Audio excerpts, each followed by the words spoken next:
So Jack Christians talks about divine appointments a lot, and it was definitely a series of divine appointments that led to our initial meeting. So Dave Dalton with eBars came into our clinic one day, and I love them. They're so delicious. And so we started talking about Jesus, and we started talking about nutrition, and he asked me where my husband worked. And I said, Husky Dress. And he said, oh my goodness, you must know Jack Christians. I said, well, I've heard the name, and I think we've been at some of the same Christmas parties, but I've never actually met him.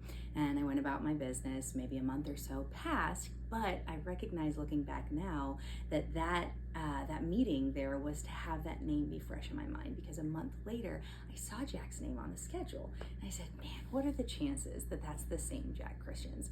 So being the extrovert that I am, I went into our little lobby, and I very brightly and bubbly said, hi, I'm Jen Massey, Levi's wife.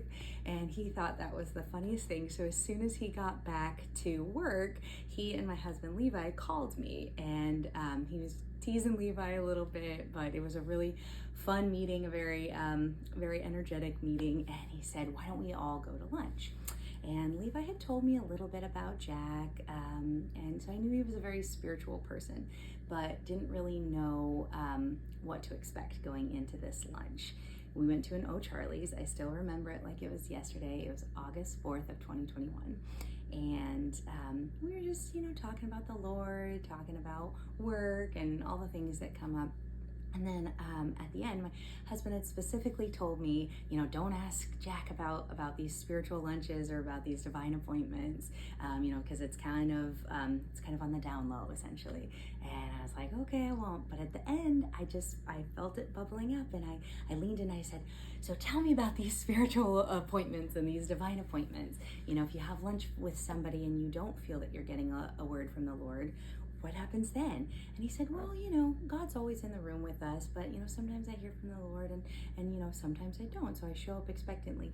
And then he kind of did this, and he immediately starts being filled with the Holy Spirit and saying all these wonderful, amazing things that resonated. I mean, I felt like Jesus was sitting at the table with us, and he was just pouring into my life, and everything resonated.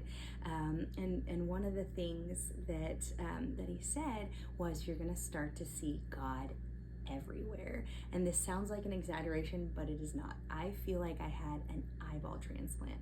I feel like I walked out of that restaurant and I saw it everywhere. I said, he's in the cracks, he's in the car, he's in the ceiling, he's in the trees. And I know that sounds cheesy, but it's so true. And that was probably the best week of my life, because it was such a stark contrast.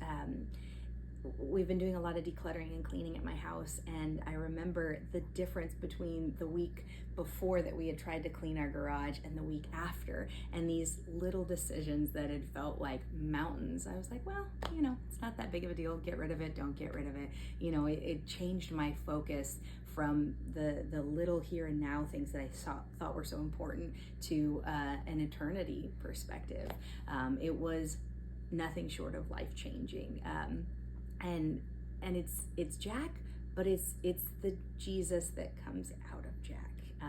We're all called to be a light. Matthew 5:16 is my favorite verse, and Jack is a perfect example of that. He literally radiates the love of Jesus Christ, and it is overwhelming to the point where you just want to be that for somebody else. And it is completely changed my life. It's changed the way I interact with people.